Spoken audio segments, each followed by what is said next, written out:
The way you are thinking about chords is limiting the potential of your progressions and songs, but a slightly different approach is available that will open up your sound and transform your songwriting. So in this video, I'm going to share this simple secret with you, show you how to use it on piano, guitar, or your computer, and reveal how it can be applied to great effect in your songwriting. Let's begin with the simplest chords, triads. Triads are constructed with 3 notes. The most common triads are major chords. For example, the C major chord is constructed with the notes C, E, and G. Typically, you would play this on the piano in root position like this. You could also play it on the guitar like this. You can see that the notes in these chords are close together. They are all within the same octave. By that, I mean if you play the first note C and then the next available C note above this, all of the other notes of the chord are contained between these 2 C notes. As such, they can feel tight or closed in, with all of the notes clustered together. For this reason, chords played like this are known as closed chords. I should say at this point that there's nothing wrong with these chords. You can use them in your songs wherever you want to play a C major chord. Sometimes this closed sound can be useful or just easier to play. But what if you approach chords from a different angle? As you've seen, chords are just a set of notes. So what happens if you spread those notes out a bit? Look at this C major chord. It's the same notes, C, E, and G, but it is spread out beyond an octave. The lowest note is still C, so this is a standard C major chord. I then take the E note and play it an octave higher, whilst also playing G in between these 2. This creates a wider, more open sound. As such, this can be called an open chord. Open chords add separation to notes, which allow the chords to feel more full with a wider range of frequencies. I'll play the open chord after the closed chord now, so you can have a listen to the difference. Just before you have a listen, see if you can spot which one is which. It is easy to visually see the difference, which makes using these ideas simple in a DAW. If you've played the guitar before, you will likely have heard the term open chords. These are some of the first things you learn on guitar, combining simple chord shapes with open strings. They're usually played low down the neck near the guitar nut. For example, here's the standard open C chord.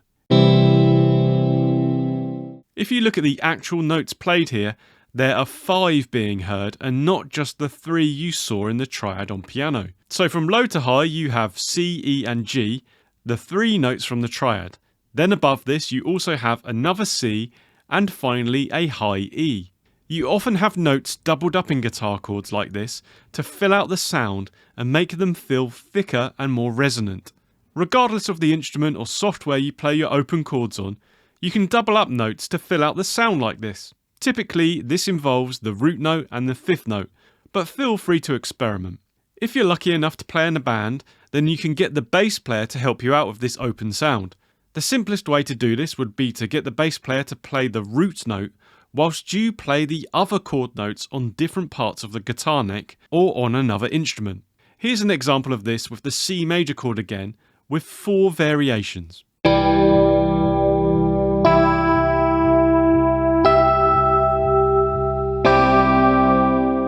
If you're programming your chords in software or on another device, you can use similar open chord techniques. You could even spread the chord notes out to different sounds or instruments in your DAW if you want. So the concept of closed and open chords is clear, but how would you use them in a song? The simplest idea would be to play the same progression 2 different ways, one closed and one open. This might be to switch up later repeats of a song section, or it might be for some simple variation within a song section without having to write a new progression. Listen to how this could work in the next progression. It's a simple 1-5-4 progression in the key of A Dorian. It uses the chords A minor, E minor and D major. In the first repeat I play the chords as closed in the right hand only. Each has 3 notes and is in root position. Listen to the tight, limited range they have. In the second half I open it right up. The root note gets put in the left hand and the other notes get spread out much more. Look out for the wider sound this produces.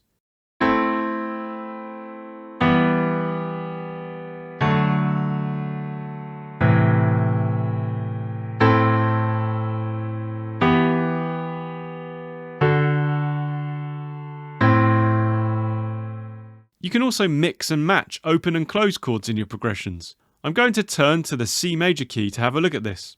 In another video on the channel, I discussed how diminished chords can serve as interesting links between chords in your major key progressions. You can see an example of this on screen now. Because they are heard for short periods, I'm going to play the diminished chords as simple closed triads. This means that they stand out against the open chords, which I dwell on for longer, creating a feeling of movement and pulse in the progression.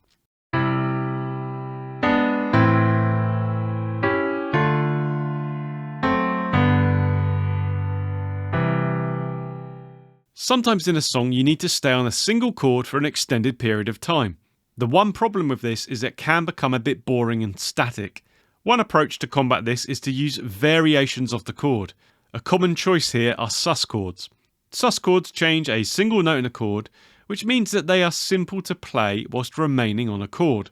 Sus4 chords play a fourth scale note instead of a third, and sus2 chords play a second scale note instead of a third. You see this a lot in jangle or indie rock songs, alternating repeatedly between standard major or minor triads and sus chord versions.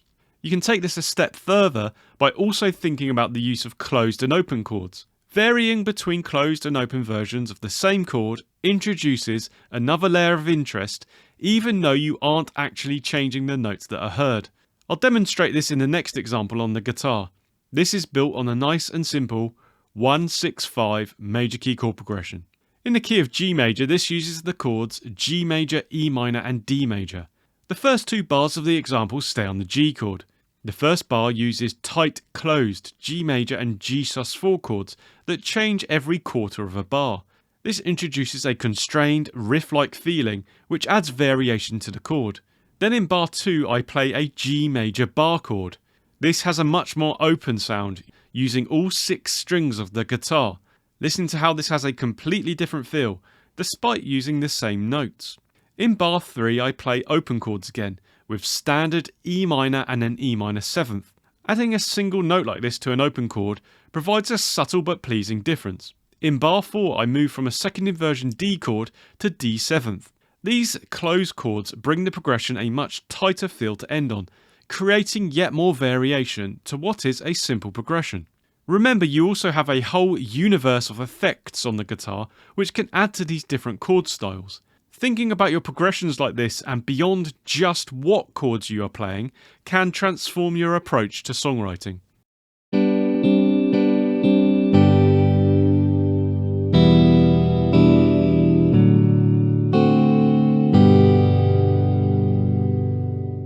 You've seen the variation and difference that open and closed chords can bring to your songs. This means you don't need to change chord in order to bring new interest to your song. But what happens if you use this change in chord playing style to introduce a new chord?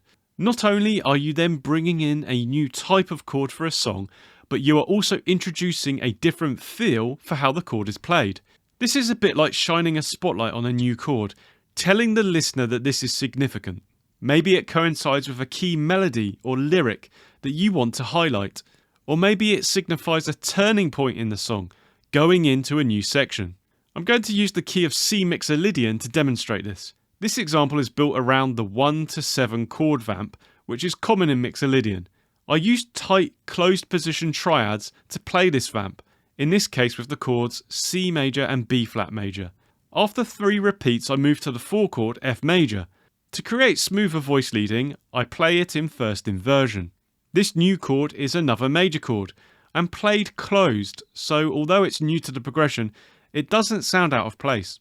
I then repeat the C to B flat vamp, but then move to the 5 chord G minor.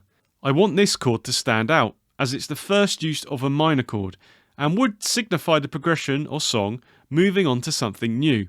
So here I play the G minor chord wide and open.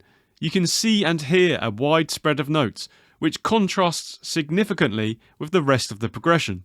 This shines a spotlight onto the G minor chord. Have a listen to how this sounds.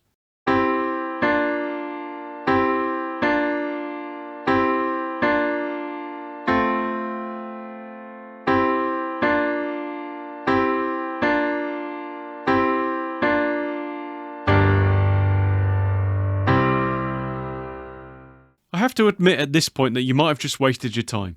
The thing is, everything I just told you is completely useless if you don't know how to create chord progressions. Watch the video on screen next to learn a really simple chord progression system.